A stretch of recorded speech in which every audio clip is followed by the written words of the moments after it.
Hello दोस्तों, नमस्कार, good morning. आप देख रहे हैं हमारा YouTube channel Praveen Pawar Ayurveda for healthy life. दोस्तों, अगर आप हमारे इस चैनल पर नए हैं तो सब्सक्राइब करना ना भूलें।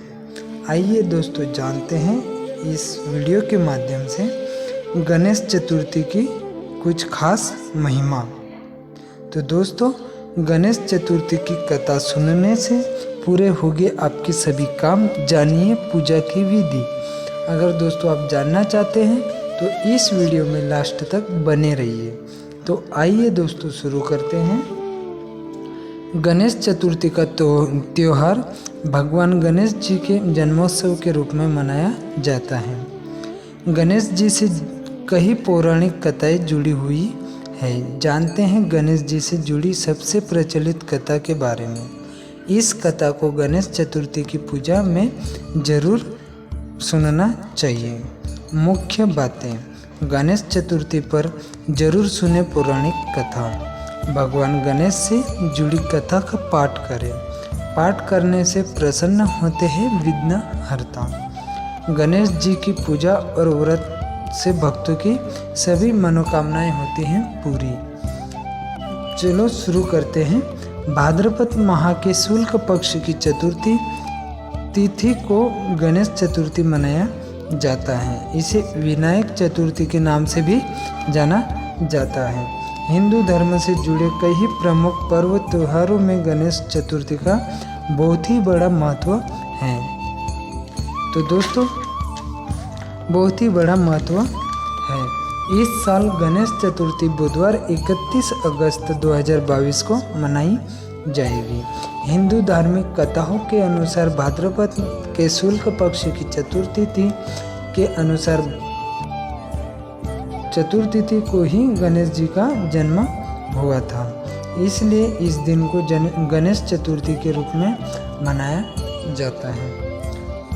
गणेश चतुर्थी पर विघ्नहर्ता भगवान गणेश जी की पूजा अर्चना की जाती है।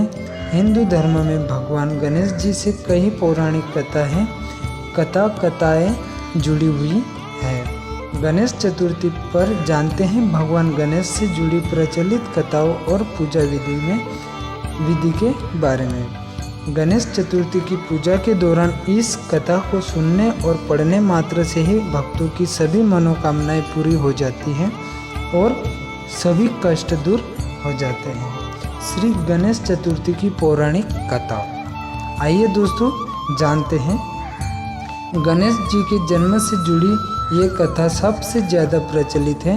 इस कथा के अनुसार एक बार भगवान शिव और माता पार्वती नर्मदा नदी के तट पर बैठे हुए थे। तभी माता पार्वती ने समय व्यतीत करने के लिए शिवजी से चौपड़ खेलने की बात कही। शिवजी भी राजी हो गए, लेकिन समस्या यह थी कि खेल में हार जीत के परिणाम का फैसला कौन करेगा। हार जीत का परिणाम का फैसला कौन करेगा। इस समस्या के समाधान के लिए भगवान शिव ने कुछ तिनकों को एकत्रित कर उसका पुतला बनाया और उसकी प्राण प्रतिष्ठा किया, जिसके बाद पुतला बालक का रूप बन गया। शिवजी ने बालक से कहा हम चौपड़ खेलना चाहते हैं, लेकिन समस्या यह है कि हमारी हार जीत का फैसला करने वाला यहाँ कोई नहीं है। इसलिए तुम्हें बताना होगा कि हम दोनों में से कौन जीता और कौन हारा। इसके बाद माता पार्वती और शिवजी के बीच चौपाल का खेल प्रारंभ हुआ। खेल में संयोग वंश तीनों बार माता पार्वती ही जीत गई। खेल समाप्त होने वाला था। खेल समाप्त होते ही भगवान शिव ने बालक से हार जीत का फैसला सुनाने के लिए कहा। बालक ने भगवान शिव को विजय बता दिए। बालक भगवान शिव को ही विजय बता दिए। यह सुनकर माता पार्वती अत्यंत क्रोधित हो गई और क्रोध में आकर उन्होंने बालक को लंगड़ा होने और कीचड़ में पड़े रहने का श्राप दे दिया। माता पार्वती के क्रोध से लड़का भयभीत हो गया और उसने अपनी गलती के लिए माता पार्वती से क्षमा मांगी। बालक ने कहा कि माँ, मुझसे अज्ञानता के कारण भूल हुई है। मैंने जानबूझकर ऐसा नहीं किया। बालक की बात सुनकर माता पार्वती भावुक हो गई और उन्होंने बालक को श्राप से निजात पाने का उपाय बताया। उन्होंने कहा, यहाँ गणेश पूजन के लिए नाग कन्याएं आएगी। उसके कहे अनुसार तुम भी गणेश पूजन करना। ऐसा करने से तुम्हें क्षमा प्राप्त होगी। यह कहकर माँ पार्वती शिव भगवान के साथ कैलाश पर्वत चले गए। ठीक 1 वर्ष बाद उस स्थान पर नाग कन्याएं आई। बालक ने नाग कन्याओं से भगवान गणेश के व्रत व पूजन की विधि पूछा। इसके बाद बालक ने 21 दिन तक गणेश जी का व्रत और पूजन किया। बालक की भक्ति भाव से गणेश जी प्रसन्न हुए और बालक को साक्षात दर्शन दिया।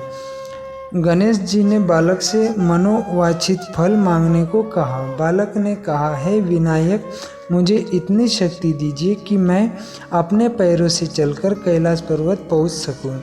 गणेश जी ने बालक को ऐसा ही वरदान दिया। जब बालक कैलाश पर्वत पर पहुंचा तो शिवजी ने उससे पूछा कि तुम यहाँ कैसे पहुँचे। इसके बाद बालक ने भगवान शिव को पूरी कथा सुनाई। बालक ने कहा कि माता पार्वती के बताए अनुसार मैंने गणेश जी का व्रत और पूजन किया, जिससे मुझे यहाँ वरदान मिला। चौपड़ खेलने वाले दिन माँ पार्वती भी भोलेनाथ से नाराज हो गई थी। ऐसे में भगवान शिव ने भी माता पार्वती को मनाने के लिए बालक के बताए अनुसार 21 दिनों तक गणेश जी का व्रत किया। व्रत के प्रभाव से माता पार्वती के मन में भगवान शिव के लिए जो नाराजगी थी वो दूर हो गई और माता पार्वती प्रसन्न होकर कैलाश पर्वत लौट आई। सभी कष्टों के निवारण और मनोकामना पूर्ति के लिए विघ्नहर्ता गणेश जी का यह कथा अत्यंत फलदायी मानी जाती है। गणेश चतुर्थी पर व्रत रखने और विधिवत पूजा अर्चना करने से भक्तों पर भगवान गणेश जी की विशेष कृपा प्राप्त होती है। साथ ही इस कथा का पाठ और श्रवण करने से पूजा व व्रत का लाभ मिलता है। गणेश चतुर्थी 2022 पूजा विधि। आइए जानते हैं कि हमें पूजा किस तरह करनी है। गणेश चतुर्थी के दिन सुबह जल्दी उठकर स्नान करें और फिर पूजा घर के मंदिर में दीपक जलाएं। इस दिन शुभ मुहूर्त में भगवान श्री गणेश जी प्रतिमा स्थापना करें।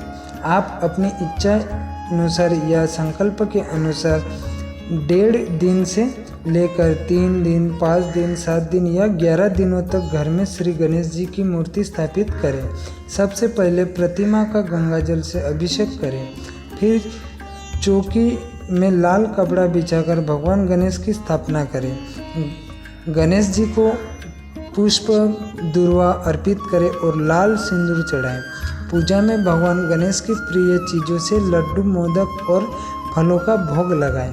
गणेश जी से संबंधित व्रत कथा का पाठ करें और आखिर में भगवान गणेश जी की आरती करें। तो दोस्तों, आज के लिए बस इतना ही। स्वस्थ रहिए, मस्त रहिए और सदा मुस्कुराते रहिए। धन्यवाद दोस्तों, थैंक यू। अगर आपको हमारा वीडियो अच्छा लगा हो तो लाइक, शेयर, सब्सक्राइब अवश्य करें। धन्यवाद दोस्तों, थैंक यू।